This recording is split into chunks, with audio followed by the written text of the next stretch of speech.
All right, guys, welcome to a new episode of 6 Feet Under with Mark Calaway. To start off this episode, we're going to crack open a nice Happy Dad.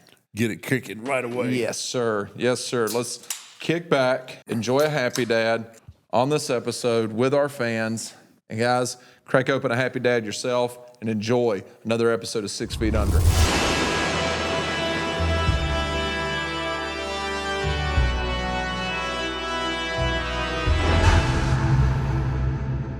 We have one of those guests that the fans have been asking for that you have been avoiding. I have not been avoiding. I have not been avoiding the man. He's worried. He's worried that the real stories will come out. The stories are going to come out. There's no doubt that the stories are going to come out. So I think that, from a wrestling perspective, we have, in my opinion, the greatest heel that's ever worked professional wrestling, in my opinion. I tell you what, man, and that really can't. That point can't be argued. I just know that we have some sordid history, but with that sordid history, like being in the car with this man is just, it's like one life lesson after another, good and bad. But the things that the things that I learned about the business and conducting myself within the locker room around the WWF then, WWE now, the lessons that I learned, the little tidbits, the nuggets of things that people just don't think about that he does is just, I've carried them. I mean, I've carried them my whole career and used them. Oh, absolutely. I used them. Yeah. I just one of the things I remember driving down the road. You were the one that I think told me to get a little recorder, get a little recorder, because you're going to think of something, and there's no way. And with the stuff that we were doing, you're right. I would have never remembered it. You put it on that recorder, and then when you play it back, and you're like, "What? That's the greatest idea ever." When did I think of that? Yeah.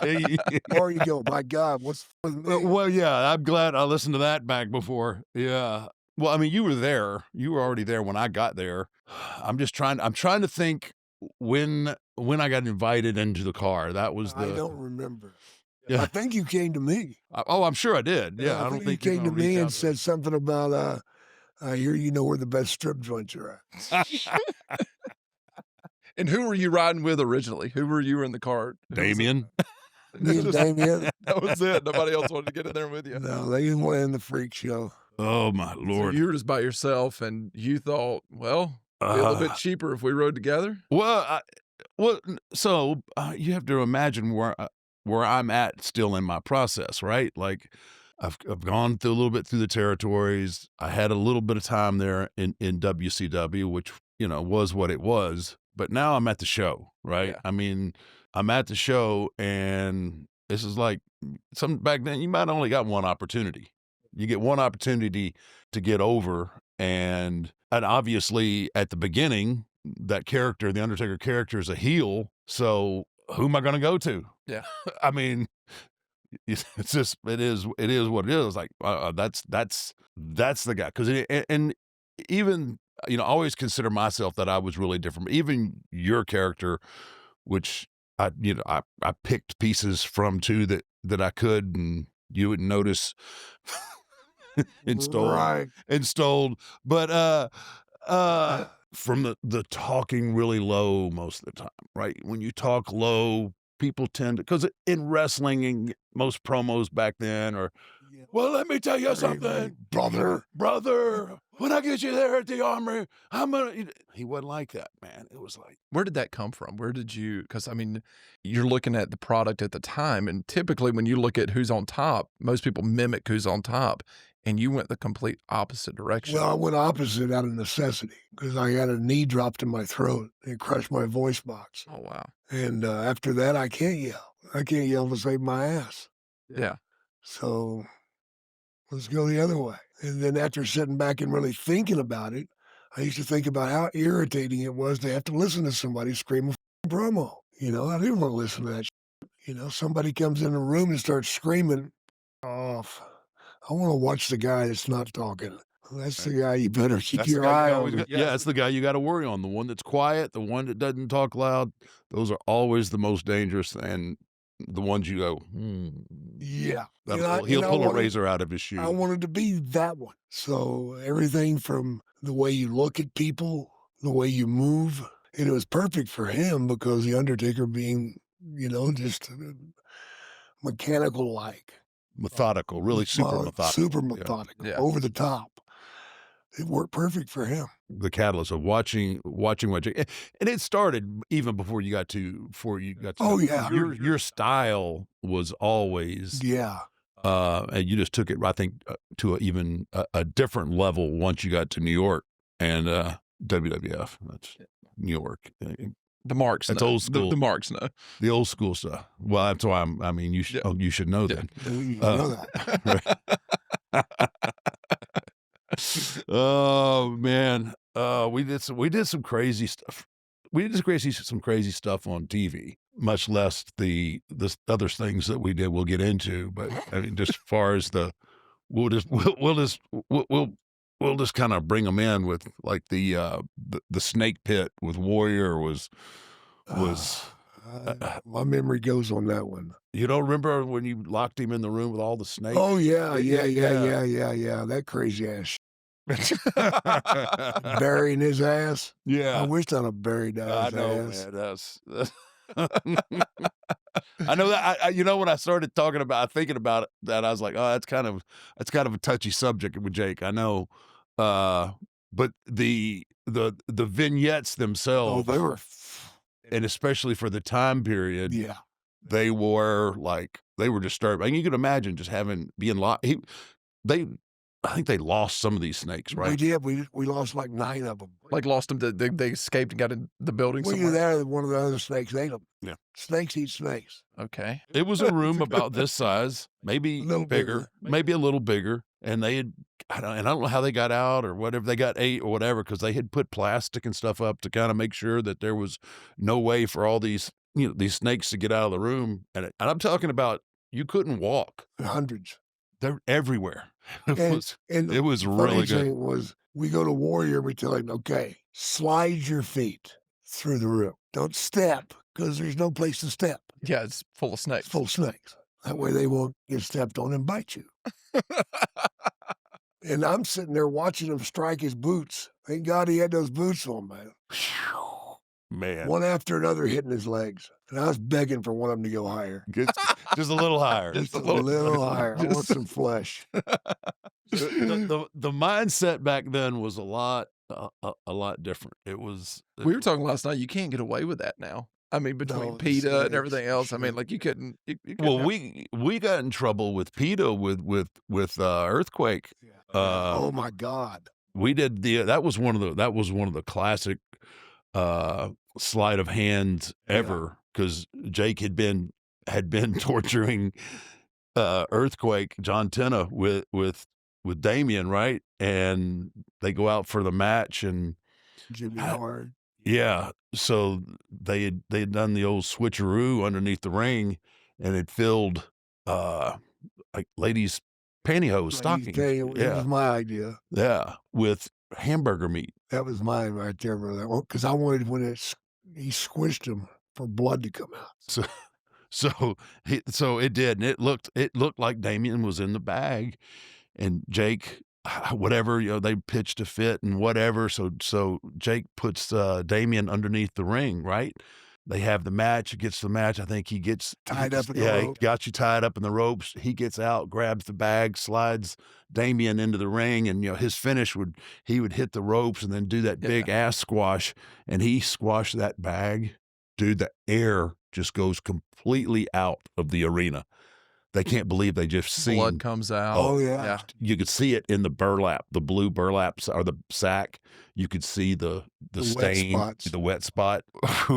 When I get to the back, PETA's there. Oh yeah, they investigated the snake before the match and after the match. And this was every match you would No, just this particular one. Particular one. Yeah. Vince and them knew there was going to be problems. Yeah. Hell, I come through the ring, through the curtain, man, and here's this woman, and she is almost purple. We got that. She's a mark. She's like, how could you do that? And I'm like, the snake is fine. She goes, I don't care. I thought you did it. Well, you can't do anything about what you think. And she was, That was the point of the. yeah, Oh, that's man. what we do. Guess what? John Wayne didn't die. You know? Little sleight of hand there. Oh, that was So- really good. You just went off, man. I think it was interesting too about the snake. I found out last night that Jake is not fond of snakes. Oh, I'm scared of them damn things. Being stuck with the gimmick. Yeah. Just- I remember you had to get a different one, and you got that damn reticulated python. That was a nasty something. That one got me here. About 30 stitches. Yeah. I mean, Committed suicide. Weird. oh, it did. Snake did, yeah. Yeah. somehow or another it choked itself.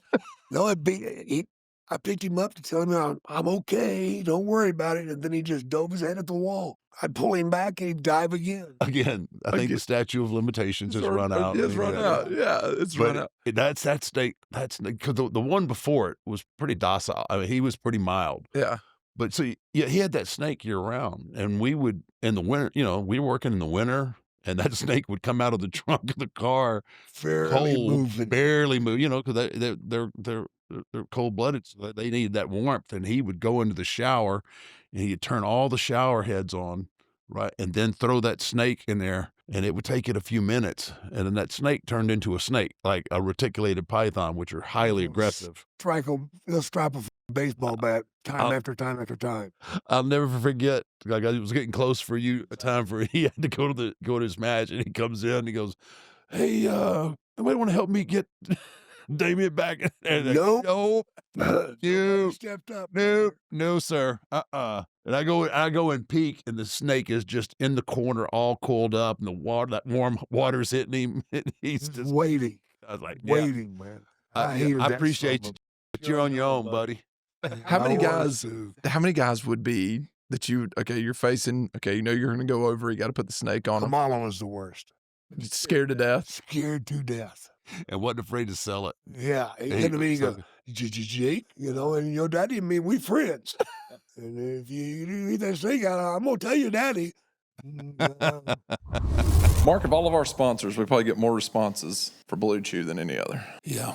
Guys, have a better time in the bedroom with Bluechew. Bluechew is the original brand offering chewable tablets that make all your bedroom activities just a little bit better. Yeah. Oh, yeah.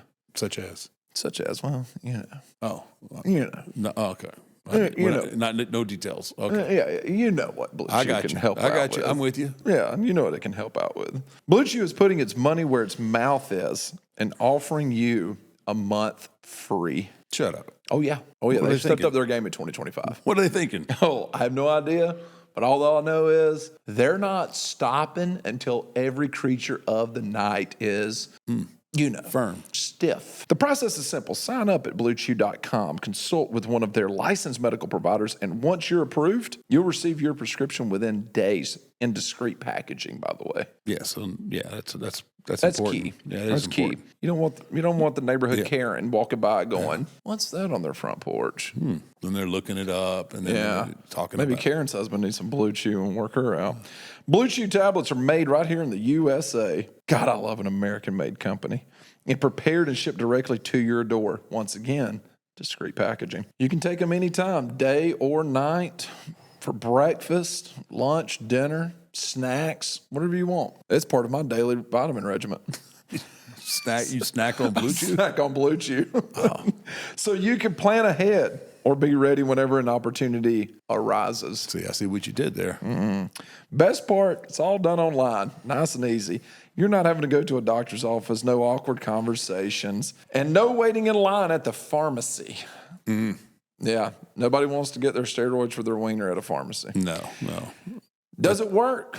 Well, creatures of the night, find out for yourself and get a month free. If you don't, you could be missing out on the best time of your life. Bluechew will not stop until every man is bricked up. Boom. Boom. Make life easier by getting harder and discover your options at bluechew.com.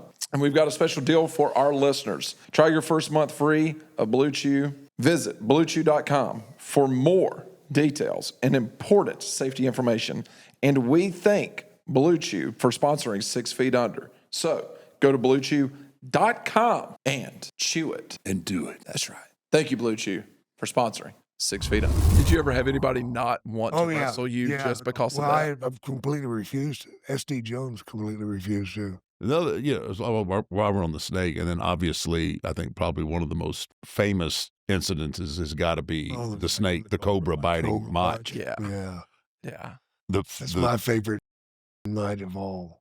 When the guy, what's the guy's name that had all the snakes? Albert he was up in Connecticut somewhere. Yeah. Charles Manson's son. Little different guy. Oh, I would real imagine so. different.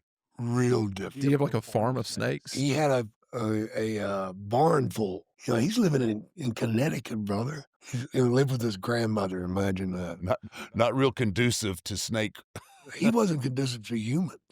He was one weird cat. I remember him bringing me a snake in Omaha, Nebraska, and he brought the snake to me. And I'm like, man, thanks a lot for getting on an airplane, man, but this other one's, not looking good. And I think he was shedding or something, and they go blind when they shed. They act real goofy. So I said, thanks for bringing it up. And after a while, I was thinking, I'll take the guy out. Least I could do. It's okay. I don't want to go out. No, man, not go out like go out, but let me take you to a strip joint. Oh, it's okay. I'm footing the bill, man. Don't worry about it. We'll go up there and have some fun. Maybe you can hook up. Oh, I don't want to hook up. I'm like, well, what the hell do you want to do? He goes, I just want to go back to the room and play with my snakes. We just exchanged snakes. Yeah, but I brought a couple more. He loaded up 3 or 4 snakes just to play with them. Just to have company. He was one weird cat, brother. Dude, I was gonna buy him something, and oh no, I don't want to. That's why you got a girlfriend? No, I don't have a girlfriend. He has snakes. You got snakes. That's He all got you snakes. He's got snakes instead. He brings this. He brings the cobra. Yeah. He brings this cobra, and I don't know if the venom glands had been removed. Them. Yeah. But no one knew that at the time other than Jake and Albert. And I remember he'd come in the dressing room, right? We're all in this dressing room together. This cobra hits the floor and just goes, and I think, 4 foot? Yeah. Probably 4 foot when it stood up. He just stood up. 13 footer, you stand right up. You're seeing, holy God. You're seeing 300 plus pound men trying to squeeze into little lockers and get, it is, and I'm like, damn, like, okay. I'm trying to figure out who I'm going to push. I'm going to push in the way as I hit, so I can get out the door. Right? And oh my gosh, man, everybody was flipping out. I remember Bulldog. Oh, damn it, Jake. Get me with the snakes.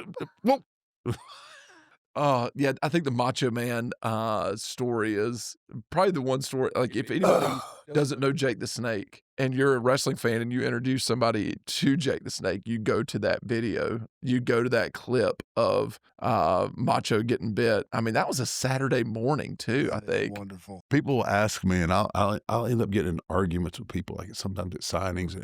How'd they do that with the snake? He bit him. It wasn't a real snake. What? Oh, you get that a It's a lot. mechanical snake. As you can see, his jaws are just going chewing on it. Chewing on Mach's arm. God bless him, but you got I got too, because before the event happened, we had to get something clear that snake's venom sacs had been removed. And the only way Randy's seen how that could be cleared up is if the snake bit me.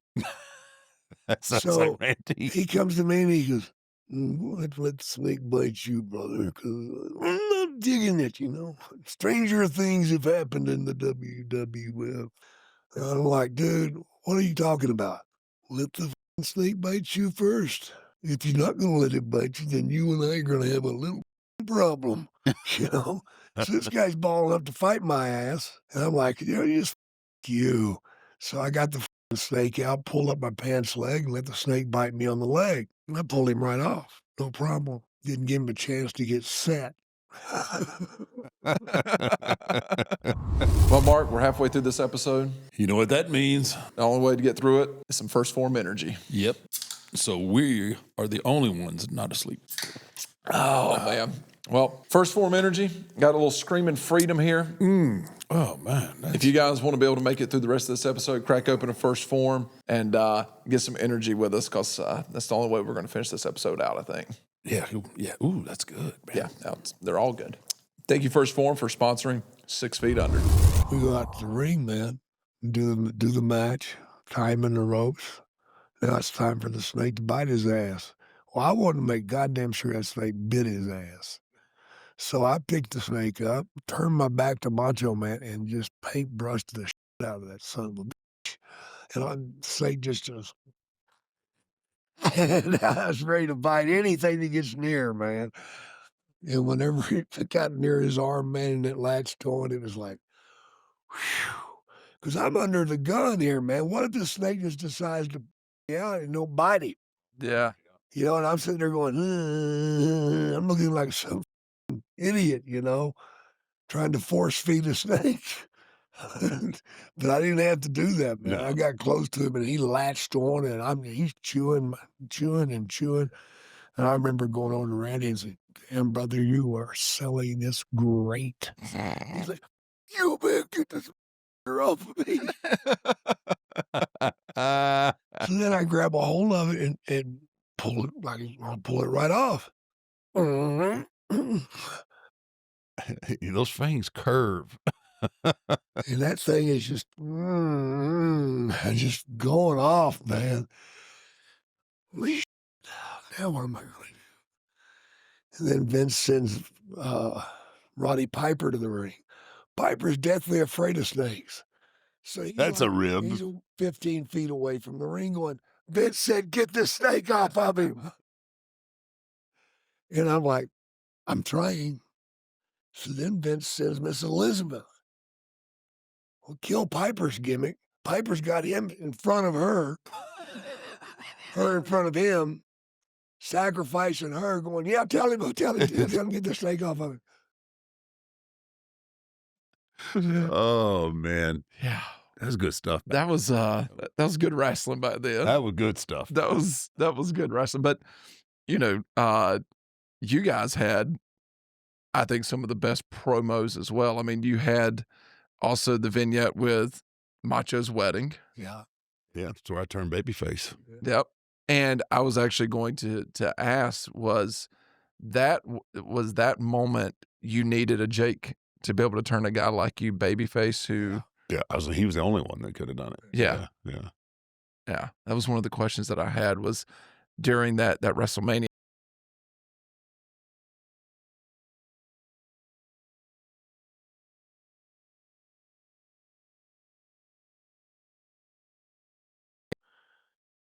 Dead man. This guy's Kind of walking our demeanors and everything. Yeah. It lines up. And people are like, well, if anybody can beat Jake, it's got to be him. Because Jake's a sick fucker. Yeah. And it takes another sick fucker to beat him. Yeah. You know? Yeah. And I think that too, they were so, they you know, obviously Jake's already got his history and he's already established, and now I've come along, and it's almost the understudy of you know, of Satan himself. Yeah. And then Satan reborn. And then when I like that's the first time that I showed any kind of emotion or any kind of human instinct, is when I stop him from whacking Miss Elizabeth with that chair when they come through the curtain. And then people, they lost their ever-loving minds, like, because they just didn't, it was so far out of the realm of what they expected. The last thing they expected. Yeah. And then you had the funeral parlor. Oh, that was my idea too. With really locking his hand in there. Yeah. And I told him, I said, what if you guys grooved that thing so his hand could fit in there? And he's dragging that casket, which to me was just brilliant. Yeah, that was, I'd almost forgot about that. That was really good. Is him beating the crap out of me with that chair and dragging it. He landed him too, brother. No, thank God didn't. But that was Poor also Mark. I remember going afterwards, give him a few gimmicks anyway. To relieve the pain. But that vignette, what you guys did on that was perfect storytelling, though. Oh, yeah. on the little things that y'all did. You being the snake, the weasel, you would hit him with a chair and you'd run away to where he couldn't, Yeah. even though his hand is in the casket. Well, I'm You getting out of knew the if way he so he could sell. Yeah. And if he could get his hand on you, even in that moment, you knew that he could take you, all right? So that's where you would hit him and run, hit him and run. And here you are just methodically, very slowly dragging this casket. And you're still going in, you get a sucker punch in, you'd kick him, and you'd back up a little bit.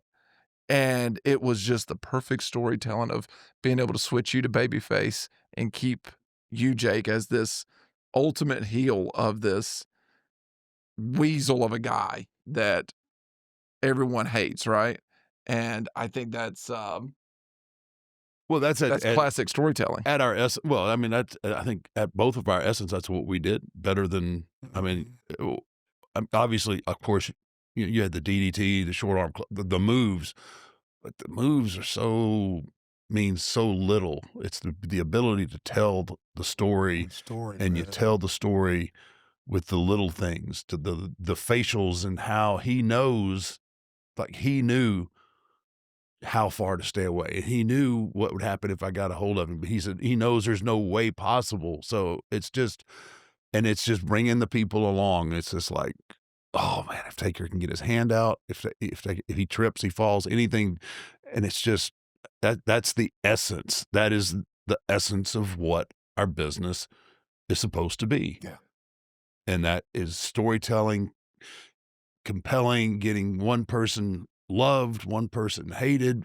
It's just, man, it was, again, I learned so much back then that, again, I've carried all the way through my career. But just those little things, it was the little things It's the little things that matter. And that's what and when I coach and I teach now, and I don't like tie ups, arm bars, all that. No, you got to have all that locked up before I ever get involved, because that's not what I want to I fine teach. tune you. Yeah. You know, I want to get the most out of each thing that you do. I mean, a lot of guys can grab an arm, but I can grab an arm better than any son of a bitch. I will agree with that. You will believe what I'm doing. Yeah. Most guys today, they grab a and go to the next thing. It's just a gateway to something else. No. Get what you can out of this. Make it believable. Sit in it longer. Now, guys, you're so worried the fans are going to get restless that they just throw that shit out the window and hurry up and go to the next spot. Not wrestling, they're spotting. Yeah. So it's almost like a track meet sometimes. Yeah, they're saying how many moves they can do in this allotted time, how many finishes they can kill off. You know?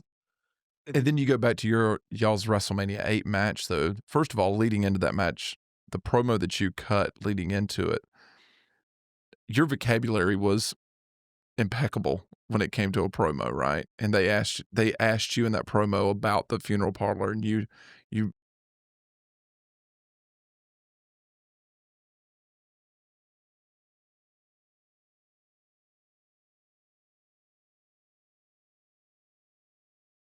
So the promo leading to that, you come out, you don't have your snake with you, you don't have Damien for this match, right? Which that would be like the Undertaker coming out without the urn, right? There's this special power that's not there for you that night. But you slither into the ring, slither up the turnbuckles, and I thought that right there just like set the tone of the match.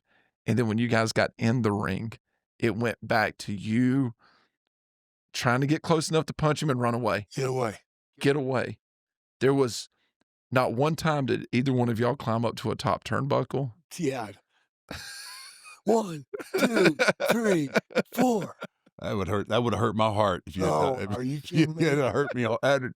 Oh man! I'd have begged you to throw me off the top of the turnbuckle. Just finish it. Just end it. End it all right for now. all of us. But there was once again another match of methodical moves where there was arm bars, there were the clotheslines. It was good, solid wrestling moves that were believable, right? Yeah, I believe. And then there was explosions. Once he got his hands on you, where at the early in the match, at the beginning of the match, outside, and he threw you against the stairs and everything. It wasn't wrestling at that point.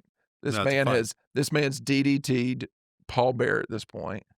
Mm-hmm. You have to go beat up the bad guy. It's not wrestling, it's a fight now. Storytelling, man. That's all it is. That's where Then once you guys got in the ring, once again, it was methodical with some explosions. And was that the first time that you've ever DDT'd someone twice and they not Yeah. kick out? Oh, yeah. That was the very first time and last. Yeah. Because I think that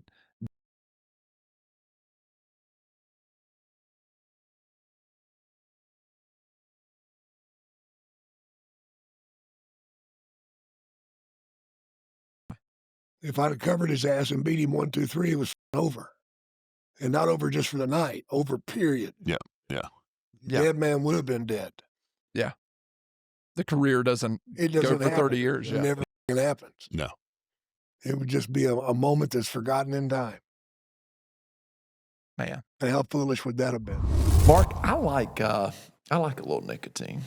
Do you? Oh, you know me and cigars. Yeah, that's true. Yeah, I like a little nicotine. And we got a new partner for 2025, NYKD. Yes. Yes, Pouches, they man. got the pouches, much better than any ones that I've tried. And there's plenty of other competition. You know who that is out there. But if you're looking for a way to get your nicotine fix without smoking tobacco, because my wife absolutely hates when I go outside and smoke a cigar. Really? Yeah, because I come back in. Oh, and you smell. I smell like an ashtray, and she Yeah. can't stand it. So when I want that fix, and I want to keep her happy, maybe I'm on a plane ride, in church. I don't know. Throw one of these in. Yeah, these aren't frowned upon like if you No, did, no, like no. if Because you I mean, this dip is just nicotine. Yeah. Yeah, it's just a pouch and it's clean and it's And NYKD is super thin. You can barely see it when you put it in. This is the peppermint one here. It smells like something you open up in your car, and it's a nice, refreshing smell. They got like 10 flavors. Yeah, I've got What you got there? I've got the 6 milligram. What do we got here? We got Berry lemonade. berry lemonade. That's like a drink, Right? Berry lemonade. It just looks happy. Yeah, it looks happy. They've got them in 3, 6, and if you're a brave boy, 12 milligrams. 12 milligrams. 12 milligrams. I think 12 might be a little much for me. These are 6s that I got right here. 12 might be pushing it for old Matty B. I don't know if I can. I don't know if I can handle 12. Listen. Dude, if I did 12, I would say it'd be a bad day. Bad day? It'd be a bad day for old Matt. I'm not doing that. Also, guys, these things last up to 2 hours, and you can barely tell that I have it in. All right. So today, make the switch to NYKD nicotine pouches. You're going to love these. Right now, our listeners are creatures of the night. You get 35% off when you order through our exclusive URL. Go to NYKD Pouches.com/6 feet. Get 35% off. Special offer isn't just for your first purchase. You get to use it up to 3 times. What? Yep. This isn't just a one-time deal. Up to 3 times. Don't wait. You get 35% off now at NYKD NYKD That's an incredible deal. Pouches.com/6 feet. That's NYKDPouches.com/6 feet. Now, just remember, NYKD products are only for adults of legal age, Mark, and every order is age verified. Don't be trying to sneak around out there. The product does contain nicotine, and nicotine is an addictive chemical. But if you don't want to smell like smoke and you're tired of dealing with tobacco, switch over to NYKD. Clean alternative. It's a clean alternative. NYKDPouches.com/6 feet. NYKDPouches.com/6 feet. They got all kinds of crazy flavors, 10 of them. Go check them out. Thank you, NYKD, for supporting 6 Feet Under podcast. Now, speaking of WrestleMania, the finisher was a little different than I think Vince wanted. Vince wanted. Yeah, And you got me. You got me on that one. Another valuable lesson. Another valuable lesson that I learned. So walk us through that, Undertaker. What happened that day? So if I'm not mistaken, you were finishing up Yeah. at Mania, right? Yeah, that was And- done. And so we had the finish. hit Jake with a spike, cover 1, 1, 2, 3. And I was like, okay, that's where we had left it. We had, we knew what we wanted to do. It wasn't like like a lot of that shit's all ad-libbed in the ring. We knew the story. We knew what we wanted to do. So it wasn't like we're stuck together all day, locked in, deep conversations. Yeah, we didn't think about this. Yeah, we had the finish, and we get out there. Oh, Slippery here. Hit me with that tombstone on the floor. Really? I wouldn't talk about part of the finish. No. So I don't know how many, 1 or 2 tombstones on the floor before I fucking throw him back in for the other one. I think I had another one in the ring. So he ends up taking 3 tombstones. And then boom, obviously I'm getting all my pomp and circumstance after the match. He leaves, go gets his Get the he gets out of the building, right? So I'm coming back, and again, I'm still green enough to like, well, man, I just tombstone Jake on the floor. I'm thinking, oh, that was pretty cool, pretty right? vicious. Yeah, that's pretty vicious, right? So I come back through Gorilla, and the old man's waiting on me. Yeah, what the hell was that?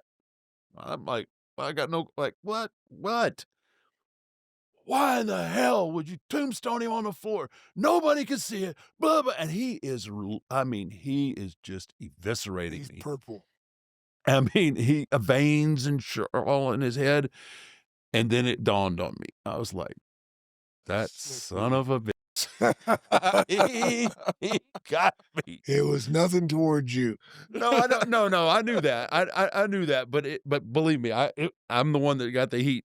And oh my gosh, But you survived. I don't know. It's a lesson, man. Hey, it was a life lesson, but again, it was something I always remembered, and I always, from that point forward, I double checked finishes, and I always made sure, like, hey, we on the same page. Like, I always would talk to the old man before. We on the same page. This is what we're doing. Okay. But yeah, he got me, and I was pissed that And night. just to let you know, that was the only tombstone you gave him was on the floor.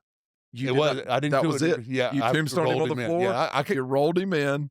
Yeah, And so the finisher was, yeah. especially at a time where there wasn't 50 cameras Yeah, it in the wasn't building. the production. It was still great, but it wasn't what it is today. And oh my gosh, he lit me up. Oh my gosh, he lit me up. I did get dressed quick. He was, yeah. I didn't shower. Where he was dressing, there were nothing but tumbleweeds because it was a ghost town. He was gone. I was like, anybody seen Jake? I remember he left 20 minutes ago. I remember the fat Indian coming in going, Chief J Strongbow. He's talking about. Jake, I believe Vince wants to speak with you. Yeah, I'll be right there. Out the door he went. But again, it's a life lesson learned, and again, I carried that with me. For. All right, Matt, lock the door. It's locked. Okay, it's time. I'll step outside. I've got to go to the restroom. No, Y'all finish man. it. Y'all finish the feud. But at the time, I was like, I can't believe he did me like that, because we obviously, we had a lot of history in a little short amount of time. Not only business wise, but again, we talked about it a little bit earlier. We didn't get into any detail yet, but just riding up and down the roads. And although that I learned a valuable lesson at Mania, but it was those trips up and down the roads when you're just talking about the business and you're talking about psychology and philosophy. And he's talking to me at a level like, and I've always said this, and not just because you're sitting here now, but I said, I've always felt like you had one of the greatest wrestling minds that I've ever been around. Appreciate it. And that's no. I was just like, the way he thinks about things, and the mannerisms, and the way he makes things make sense, and of course just the darkness around how it all happens was just, I was like, man, he is brilliant. He really are just brilliant. But I was privy at a very young age as I'm developing that character to be able to run up and down the roads and, sit under the learning tree. Well, you were a great student. Well, I knew where to soak it in. I mean, there was nobody else on the roster. There was nobody else on the roster that I could turn to No. and what do you think about this character? How you gonna help 'cause this? there was nobody else. There was nobody. Yeah. Everybody else was, I wouldn't say cookie cutter, but there was nobody dark. There was nobody that had that kind of edge to them. And I mean, it was. Were you excited to see a character like Undertaker come through? Because Fuck no. I was about to say, because that's a threat to your, to like who you are. Stealing my shit. And he did.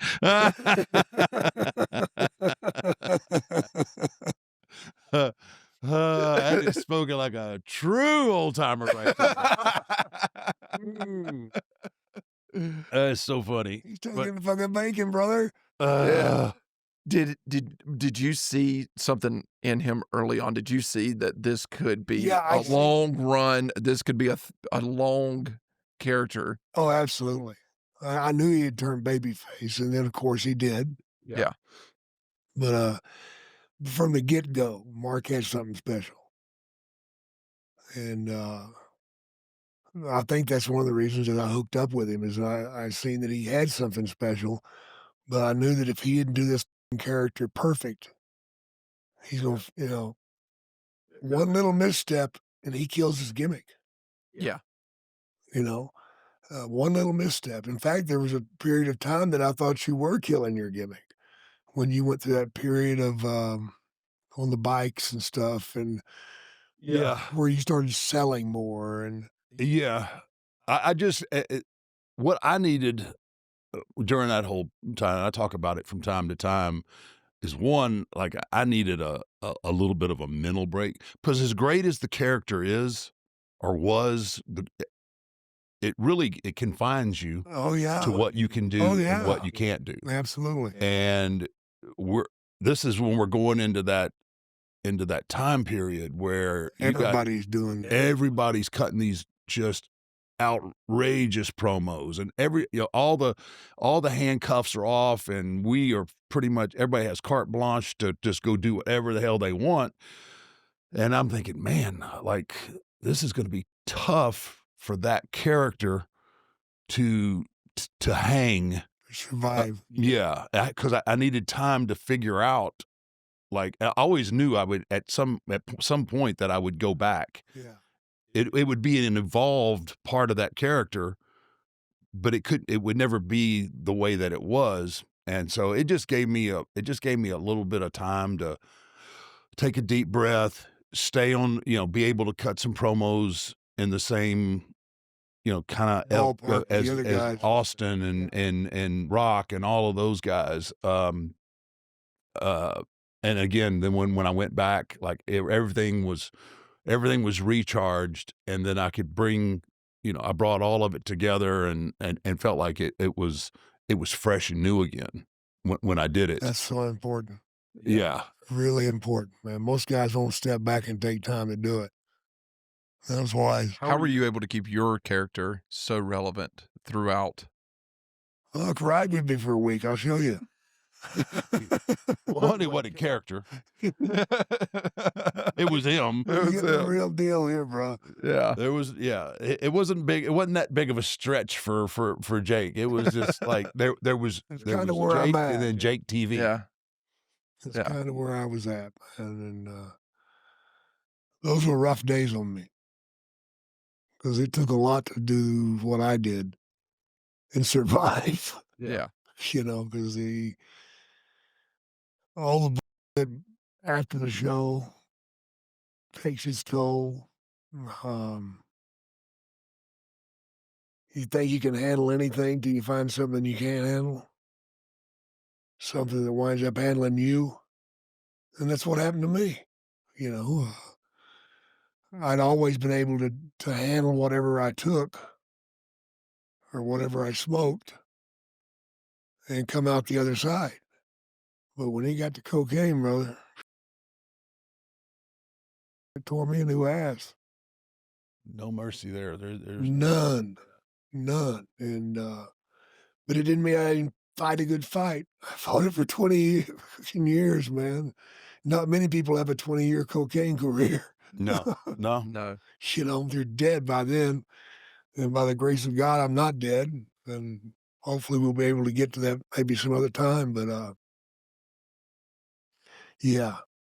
But what it did do is it opened up my door for me to fuck up my career. You know, because I had a lot of time left. And then my biggest mistake was going to WCW. But I would have never went had I known what had happened. I worked a deal out with Kip Fry. You know, we had to go down this street and turn at that corner and go into that hotel and get on the phone that's in the, secret meeting at midnight, to work out this deal because you can't be messing with other people's talent. There's laws against that shit. But I worked out a multi-million-dollar deal with him. Well, Vince, he got me on the last deal for me to get out of my contract up there because I was still under contract. I said, look, I'll wrestle Mark. I'll put him over. But I'm done after tonight. If you won't let me off my contract, I'm not going to the ring. Fuck you. Well, fine. You're done after tonight. But I want a 90 days no compete. Well, I thought, 90 days off wouldn't be bad. I could use that. Yeah, body could use that a little bit. And I'm thinking that'll be nice. So I'd do the thing, go home, and after about 3 weeks, I get a phone call from Kip Fry. Yeah, Kip, what's going on? Well, I just want you to know they're releasing me. Excuse me?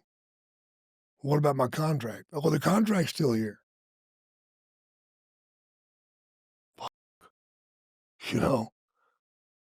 Contract's still there. Okay, man, I hate to hear that. Blah, blah, blah, blah, blah. I was looking forward to working with you. Yeah, me too. Sure enough. Good see you. Bye. Who's he replaced by? Cowboy Bill Watts. So when the time comes for me to go down to WCW to sign my contract, who's sitting there but the cowboy? And he looks at me and he goes, you got to be kidding me. He said, I've read this contract, and guess what? Tore it up and threw it on the floor and said, you and I both know you can't go back. So you're going to take what we give you. Oh. Fucker, man. So they gave me, I think, $1,000 a day. $1,000 a day. That did not go near what I had and it negotiated for. Was he still pissed because you left? No. The last thing he said to me when I left down there was go up there and get some good talent and bring it back. Sure, Bill. Okay. He never seen himself going down. He Yeah. thought he would survive. That was a cowboy. That son of a bitch, no good. Yeah, how do you really feel? Oh, brother, it goes a lot deeper than that. Okay. We'll leave it there then. Yeah, We'll leave it there then. Oh my God, man. But then I get there and just to show you how brilliant he is, instead of utilizing me and making something happen good for the company, he gives us the old, well, you go in and put Sting over and we'll get rid of you. But before we get rid of you, we're going to kill your character. So we do the match with Sting. They want the snake to bite me on the arm or something.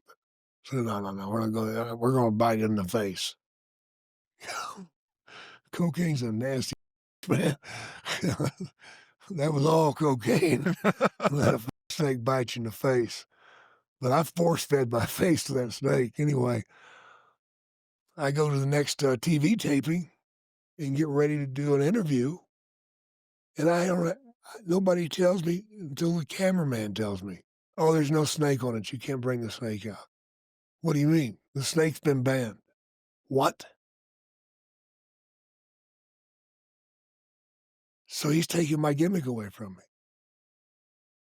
So now I'm back. Zero storyline. Right. Yeah. Right. So now I'm backpedaling going, what the can I do? That right there pushed me off the deep end, brother. Because I really dug into the coke then after that because I was mad. Not only did you hack that contract, but now you're trying to kill the gimmick. You son of a bitch, blah, blah, blah, what can I do? And my lawyer came to me, he says, I'll tell you what you do. He says, from everything that you tell me about this cowboy Bill Watts, why don't you put yourself in rehab and see what he does? What good will that do? He goes, well, hopefully he'll fire you and put you in rehab. So then we'll sue Turner. Okay. Sounds like a winner. So that's what I did. I put myself in rehab. Sure enough, Bill Watts not only fired me, but fined me all the money I had coming to me.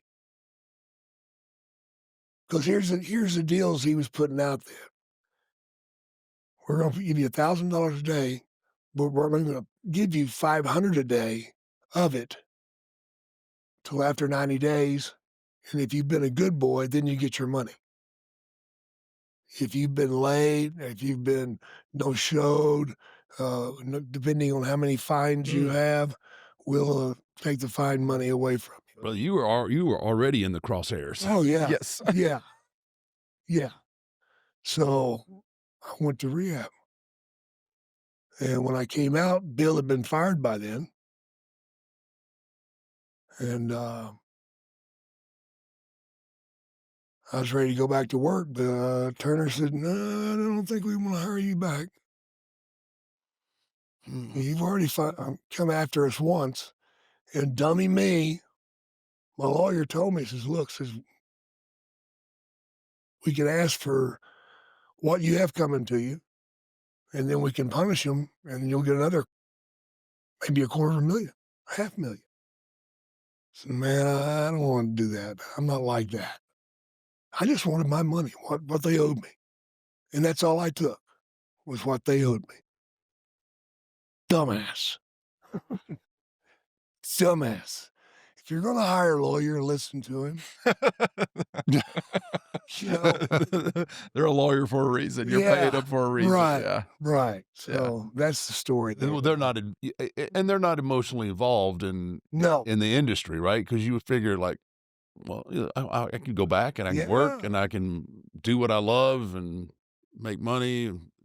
Well, what year did you end up coming back to WWF at the time? 96. 96. Yeah. Yeah. And when did the King of the Ring? What year was that with the 96, Austin? I believe. With the Austin promo. I believe it's 96. Yeah. Somewhere there, yeah. I mean, You know, I'm horrible. I can't remember. Yeah, I can't remember. no, dates. no.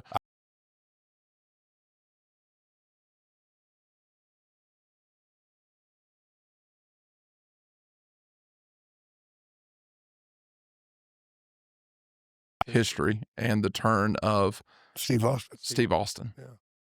And I think, a lot of fans today kind of they don't maybe know that. They don't understand that part. I think a lot more than you know. Really? Realize it. I have a lot of fans come up to me and say, hey, Austin 316 made Steve Austin and blah, blah, blah, blah, blah, your match and everything, yada, yada, yada. Yeah, okay, so what? That was my job that night. Yeah. My job that night was to get Steve over to the best of my ability. Yeah. Which, when I went back to work for them, I wasn't going to be on the road. I was going to be in the office. Because number one, I wasn't in shape to go on the road. I'd blown up to like 300 pounds. And brother, I had no gas left in my tank, man, at 300 pounds. But as soon as I got up there, every time somebody was hurt or somebody was needed to go do promo somewhere else, Jake, we need you to go on the road tonight. Pretty soon it was, oh, so-and-so got hurt. We need you full time on the road. And that was a kiss of death. Mm. That was a kiss of death because I was so out of shape, gasping for air, trying to stay sober, trying. And it wasn't easy, man, because there were a lot of people that wanted to see me drunk and up. Unfortunately, in wrestling, there's still that jealousy's in my man. Kill more people than war ever has. Yeah.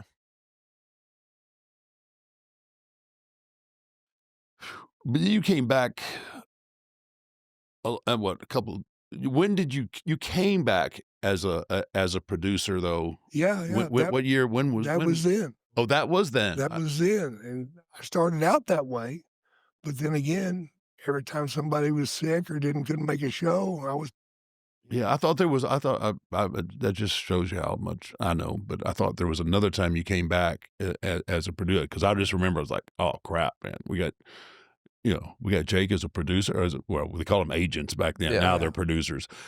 I was like, shh, business is going to pick up here. But I didn't know that was the same. I didn't remember it being the same time period. Oh, I caught all sorts of heat there, brother, because I don't think the same way as Bruce Pritchard. Mhm. I don't think the same way as Banana Boy. Banana Boy. Who's Banana Boy? Can't even go there. Oh no, he wait. Oh, wow. That cannot be out. Oh.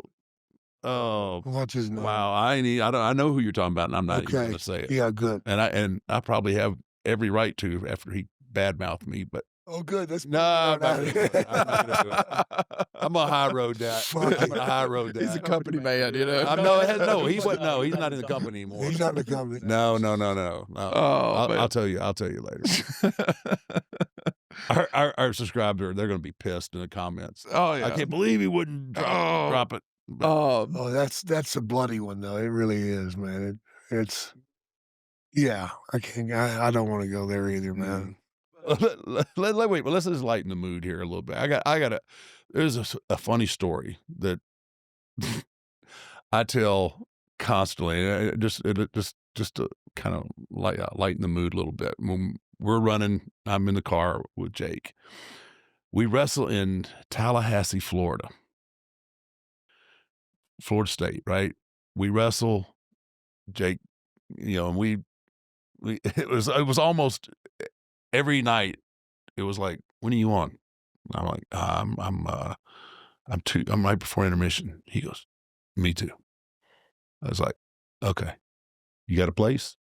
He just give me the look, right? So we're in Tallahassee. Well, we don't have a place in Tallahassee. He goes, if you'll hurry up, we can make last call in Tampa. We can make last call at Mons in Tampa. Mons Venus. Mons Venus and Odyssey. Oh yeah, I'm familiar. I've heard about it. So I go out, I have my match, get showered up quick. He's already in the car. Car's running. Beer's on ice. And we take off from Tallahassee, and we're going to make last call in Tampa. 300 miles. And he was a Lincoln Town car. Jake's driving. We're flying, man. We're drinking beer. We're talking, telling stories. I'm sitting under the learning tree. I think, if I'm not mistaken, you had warrants.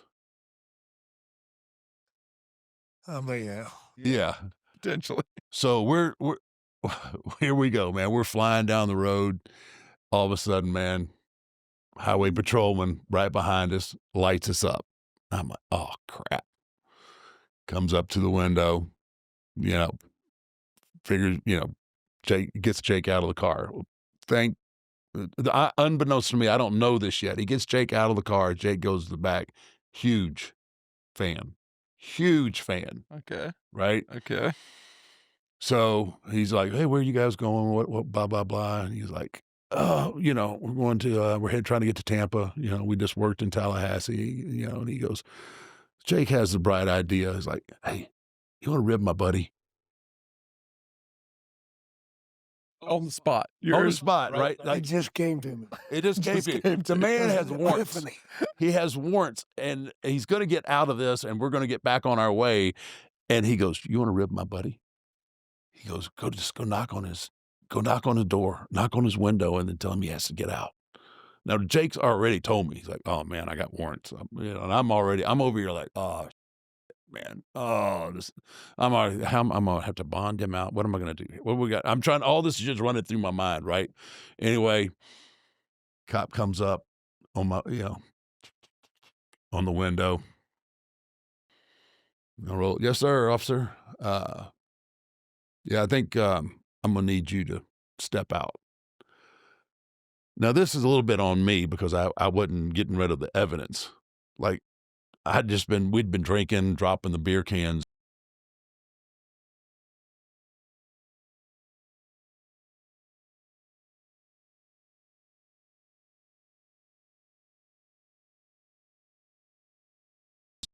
And about 15 beer cans fall on this cop's feet. And I'm just like, oh. It's like, "Yeah, I'm gonna need you to come on back here to the back of my squad." And I'm thinking, "Oh my God." So they took me right to the brink, and then finally, I think Jake started laughing. They started laughing at me. I was like, "Oh man, I can't believe this." And he was still cool. This cop was still cool. He still let us go when he could. Yeah. He's a fan. Yeah, He's he a was fan. a big fan. Thank goodness, because man, we were dead to rights, man. Oh, His rib was going to backfire on both of us, but I love a midnight snack. what do you got? And my favorite is eating cereal late at night. It's I the know it's best. one of yours. Yeah, it is the best. Yeah. Yes. And, I don't want to feel guilty when I'm doing it and everything, but I don't feel too guilty when I'm having some Magic Spoon late at night. It's my, How could you? 0 sugars, only 4 net carbs, 13 grams of protein. You're doing a body good, brother. oh, it tastes so good. I love Magic Spoon. The high protein, keto friendly, gluten free, grain free, soy free, wheat free, naturally flavored, totally delicious, childlike cereal for grown-ups. That's what it is. Every serving of Magic Spoon cereal has 13 grams of protein, 0 grams of sugar, and 4 grams of net carbs, so you can feel good about what you're eating. The most popular flavors are fruity and cocoa. That's what we've got. That's what we got, baby, right there. And there's so many more. Also, they got treats. We're all out of our treats. That's how good they are. This is our snacks around the studio. The Magic Spoon brand new treats are crispy, crunchy, airy, and an easy way to get 12 grams of protein on the go. And for the first time ever, Magic Spoon treats are available in grocery stores with delicious flavors like marshmallow and chocolatey peanut butter, which is this one here. And that's probably the reason why there's no more left in the box. Magic Spoon, we need some more. So, for our listeners, you creatures of the night, get $5 off your next order at magicspoon.com/6feet. Or look for Magic Spoon on Amazon or in your nearest grocery store. That's magicspoon.com/6feet for $5 off. Magic Spoon, hold on to the dream. Hold on to your Magic Spoon. Magic Spoon, thank you so much for sponsoring the 6 Feet Under podcast and making a delicious product. Jake, I've got one last question for you because I know that, and it's a wrestling question, and I know that Mark here is a huge Andre the Giant fan. What was it like working with Andre the Giant? I thought there was just no way in hell I could make that match work. And because you look at Andre, brother, and no matter what you think, you're not even close. 500 pounds is 500 pounds, brother, and he's a huge son of a bitch. Beyond huge. There's nobody like him, and never will be. But I'm thinking to myself, how in the hell are we going to make this believable? Well, if not for Andre selling that snake the way he did, it would not have been believable. And to show you just how far that can go, we were in Grand Rapids, Michigan, and Andre got me, and he's guzzling my ass. to show you how good this guy was. He's guzzling me, and all of a sudden he is gone. He's let go of me. He's gotten outside of the ring, and he's, whoa, doing this shit. I'm like, what the f-? You know, and I roll over and look, and here's this girl about 11 or 12 years old has gotten the snake out and coming across the ring after Andre. Now, most guys would have went, get that out of the ring, you know? I'd have probably done the same thing because I wasn't the thinker. Andre was the thinker. He seen that as a perfect moment to get out of the ring. He gets out of the ring. Now he's got to get his heat back, right? Because he just chickened it out. Right. Gets the microphone. Arrest her. Arrest her. Get her out of the ring. Well, Andre says do something. People do. The cops came in and grabbed the girl. She's crying her eyes out.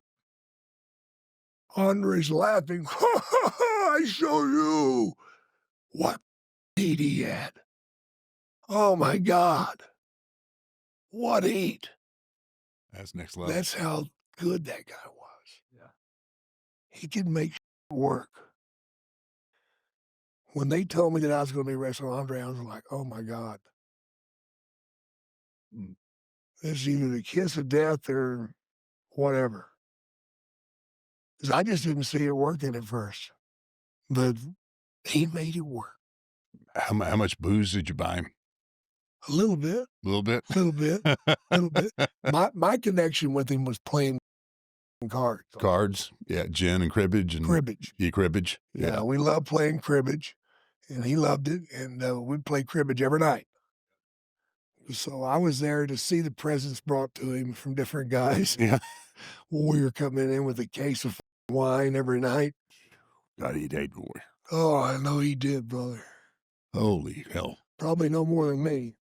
Well, yeah, I mean that's next level, maybe. Yeah. You're next level. But. And I got a fan question to wrap this up, which I think is a pretty good one here. It says from a gentleman named Kenneth Easley over in Longview, Texas. He said, Jake, God bless you, sir. I'm so glad that you're here to share stories and teach the younger generation about what it means to be a professional wrestler. Your longevity and your commitment to the business will never be forgotten. My question for you, sir, how do you feel about the DDT being switched from a finishing maneuver to a transitional move? As the DDT is my favorite finisher, only behind the tombstone. What will it take to bring it back to a finisher? For people to quit using it as A high spot. Is a high spot, or for one guy to start using it as a finisher. Because it's just waiting. Yeah. You know, if right now where it stands is people see it done on television and thank you guys for doing it. Keep doing it. Use it as a transition thing. It does not bother me a bit because every time you do it, people go, wow, that's Jake the Snake's finisher. Mm-hmm.